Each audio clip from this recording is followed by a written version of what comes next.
10 నిమిషాల సమయం, 10,000 లంచం, ఇలా సరిహద్దు దాటగానే అలా ఆధార్ కార్డులు చేతిలోకి వచ్చేశాయి. వారం తిరగకుండానే ఓటర్ ఐడీలు సిద్ధమైపోయాయి. అంతెందుకు, లక్ష్మీ భాండార్ వంటి ప్రభుత్వ పథకాలకు అర్హులు కూడా అయిపోయారు. గత 15 ఏళ్లుగా వెస్ట్ బెంగాల్లో జరిగింది ఇదే. బంగ్లా చొరబాటుదారులు భారత పౌరులుగా ఎలా చెలామణి అయ్యారో వాళ్లే స్వయంగా చెప్తుంటే దేశమే ముక్కున వేలేసుకుంటోంది. ఇదంతా తృణమూల్ కాంగ్రెస్ నేతలు, కార్యకర్తల కనుసన్నల్లోనే జరిగిందని తెలిసి అవాక్కవుతోంది. కానీ ఈ అక్రమ చొరబాట్ల వ్యవహారంలో బయట పడని నిజాలు ఇంకా ఎన్నో ఉన్నాయి. అవేంటో ఈ స్టోరీలో చూద్దాం. జస్ట్ 10,000 ఇస్తే పనైపోతుంది. ఆధార్ అరచేతిలో ఉంటుంది. జస్ట్ 10 నిమిషాల్లో బోర్డర్ దాటేస్తే ఎవరైనా భారత పౌరులైపోతారు. ఒక్కసారి ఓటర్ కార్డు చేతికొస్తే ప్రభుత్వ పథకాలు సొంతమైనట్టే.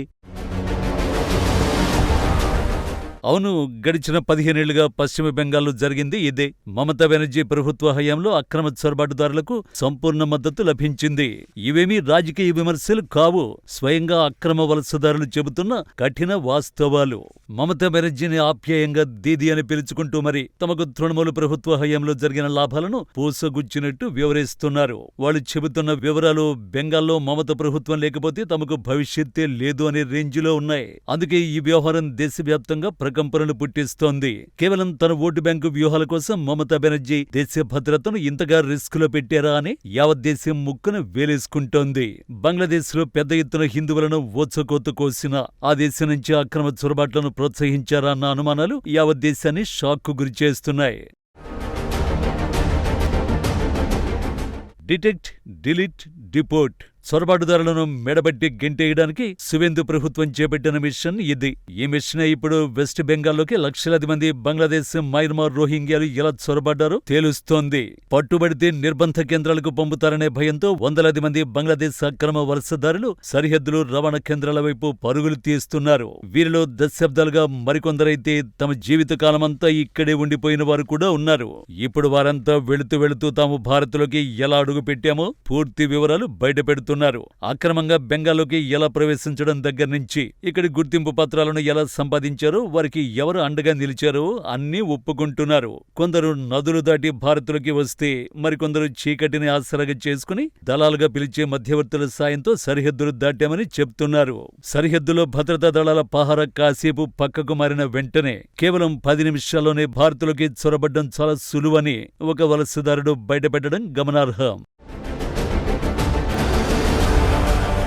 బంగ్లాదేశ్లోని కుష్టియా జిల్లాకు చెందిన ఒక వడ్రంగి మాట్లాడుతూ తాను ఒక మధ్యవర్తికి 7,000 నుంచి 8,000 వరకు చెల్లించానని, ఆ ఏజెంటు రాత్రిపూట బీఎస్ఎఫ్ సిబ్బంది కదలికలను నిశ్చితంగా గమనించి పహరాలో కాస్త గ్యాప్ దొరికినప్పుడల్లా జనాలను సరిహద్దులు దాటించేవాడని చెప్పారు. మరో వలసదారుడు సరిహద్దులో సైన్యం పహారా కాస్తున్నా ఒక ఏజెంటుకి 20,000 ఇచ్చి దేశంలోకి ప్రవేశించినట్టు తెలిపాడు. కుష్టియా నుంచి తన సోదరులతో కలిసి వచ్చిన ఒక వ్యక్తి తాము కేరళలో పనిచేశామని, అయితే ఇప్పుడు కనీసం అద్దెకు గది ఇవ్వాలన్న ఓటర్ కార్డు, ఆధార్ కార్డు అడుగుతుండటంతో అవి లేక తిరిగి వెళ్లిపోతున్నట్లు చెప్పాడు.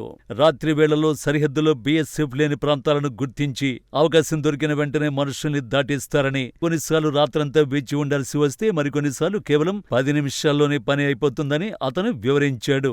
మరో వలసదారుడు సైతం ఇలాగే కేవలం 2,000 ఏజెంట్కిచ్చి సరిహద్దు దాటామని, ఆ తర్వాత మరో 2,000 నుంచి 3,000 ఖర్చు చేసి ఆధార్ కార్డు సంపాదించామని చెప్పాడు. ఈ మొత్తం వ్యవహారంలో ట్విస్ట్ ఏంటంటే వీరందరికీ ప్రభుత్వ పథకాలు కూడా అందడం ఎందుకంటే ఈ నెట్వర్క్ వెనుక అసలు సూత్రధారులు టీఎంసీ కార్యకర్తలేనట.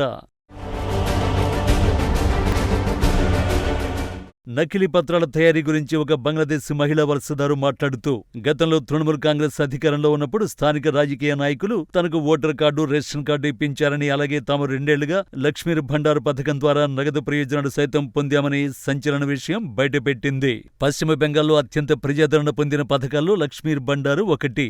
ఈ పథకం కింద ఎస్సీ, ఎస్టీ మహిళలకు నెలకు 1,200, ఓబీసీ మహిళలకు 1,000 రూపాయలు ఇచ్చేవారు. ఎన్నికలకు ముందు నెలవారీ ఆర్థిక సాయాన్ని 500 మేర పెంచారు. దీనివల్ల జనరల్ కేటగిరీ లబ్ధిదారులకు నెలకు 1,500, ఎస్సీ, ఎస్టీ లబ్ధిదారులు నెలకు 1,700 పొందే అవకాశం వచ్చింది. అలాంటి ప్రభుత్వ పథకాలు కూడా తమకు వచ్చేయని చెప్పడం చూస్తుంటే ఈ చొరబాట్ల వెనుక టీఎంసీ సర్కార్ పాత్ర ఏ మేరకు ఉందో అర్థం చేసుకోవచ్చు. ప్రభుత్వం మారిన తర్వాత పరిస్థితులు పూర్తిగా మారిపోయాయని, ఇప్పుడు అందరూ తమ వెంటే పడుతున్నారని మరో వలసదారుడు వాపోయాడు. బంగ్లాదేశ్ ప్రజలకు ఇళ్లు అద్దెకిస్తే 2 లక్షల జరిమానాతో పాటు 2 ఏళ్ల జైలు శిక్ష పడుతుందనే భయంతో యజమానులు తమను ఖాళీ చేయిస్తున్నారని చెప్పాడు. సరిహద్దులో సైన్యం ఉన్నప్పటికీ ఏజెంటుకు 20,000 రూపాయలు చెల్లించి భారత్లోకి ప్రవేశించినట్లు అక్రమ వలసదారులు చెబుతున్నారంటే బోర్డర్లో ఏ స్థాయి దందా జరిగేదో అర్థం చేసుకోవచ్చు. భారత్ బంగ్లాదేశ్ మధ్య ఉన్న 4,096 కిలోమీటర్ల సరిహద్దులోని నదీ ప్రాంతాలు, వ్యవసాయ భూములను మానవ అక్రమ రవాణా ముఠాలు తమకు అనుకూలంగా మార్చుకున్నాయి. బెంగాల్లో మమత ప్రభుత్వం ఉన్నంతకాలం వీళ్ల ఆటలు సాగాయి. ఇప్పుడు బీజేపీ సర్కారు ఎంట్రీతో సీన్ మొత్తం మారిపోయింది. అక్రమ వలసదారుల వ్యవహారంపై అటు కేంద్రం, ఇటు రాష్ట్ర ప్రభుత్వాలు సంయుక్తంగా కఠిన నిర్ణయాలు తీసుకుంటున్నాయి. స్వచ్ఛందంగా బంగ్లాదేశ్ తిరిగి వెళుతున్న వలసదారులపై ఎలాంటి చట్టపరమైన చర్యలు తీసుకోబోమని కేంద్ర హోంమంత్రి అమిత్ షా స్పష్టం చేశారు. అలాగే బీఎస్ఎఫ్ కు చికెన్నెక్ ప్రాంతంతో సహా 600 హెక్టార్ల భూమిని అప్పగించినందుకు సీఎం శివేందు అధికారిని ఆయన అభినందించారు. మరోవైపు మేఘాలయ సరిహద్దులో కూడా ఫెన్సింగ్ పనులు శరవేగంగా జరుగుతున్నాయి. మొత్తం 4,096 కిలోమీటర్ల సరిహద్దులో ఇప్పటికే 79% ఫెన్సింగ్ పూర్తయినట్లు హోంమంత్రిత్వ శాఖ తెలిపింది. బంగ్లాదేశీ చొరబాటుదారులు చెప్పిన అంశాలను పరిశీలిస్తే గత కొన్నేళ్లుగా బెంగాల్ రాజకీయాల్లో బీజేపీ లేవనెత్తుతున్న అక్రమ చొరబాటుదారుల ఓటు బ్యాంకు ఆరోపణలు నిజమేనని అర్థమైపోతోంది. ఓట్లివ్వండి, గుర్తింపు పత్రాలు పొందండి అనే ఒక వ్యవస్థీకృత నెట్వర్క్ ఇక్కడ నడిచింది అనేది ఈ క్షేత్రస్థాయి పరిశీలన ద్వారా స్పష్టమవుతోంది. ఇందులో మరో సామాజిక ఆర్థిక కోణం కూడా ఉంది.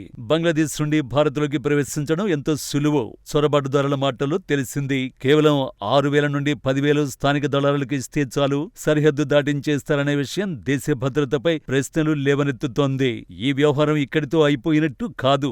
ఎందుకంటే రాబోయే రోజుల్లో టీఎంసీ, బీజేపీ మధ్య చొరబాటుదారుల అంశంపై మరింత ఘర్షణకు దారితీయబోతోంది. బీజేపీ దీనిని జాతీయ భద్రత, ఓటు బ్యాంకు అవినీతిగా చెబుతుంటే టీఎంసీ దీనిని రాజకీయ కక్ష సాధింపుగా విమర్శిస్తోంది. ప్రస్తుతం హోల్డింగ్ సెంటర్లలో ఉన్న 200 మందికి పైగా బంగ్లాదేశీయులపై చట్టపరమైన బహిష్కరణ చర్యలు చేపట్టడం అంత సులువైతే కాదు. దీనికి అంతర్జాతీయ చట్టాలు, బంగ్లాదేశ్ ప్రభుత్వ సహకారం అవసరమవుతాయి. కొత్త ప్రభుత్వానికి ఇది మొదటి పెద్ద పరిపాలన పరీక్ష. ఇక సరిహద్దులో దళారుల వ్యవస్థను అణచివేయడం బీఎస్ఎఫ్, స్థానిక పోలీసుల సమన్వయంపై ఆధారపడి ఉంటుంది.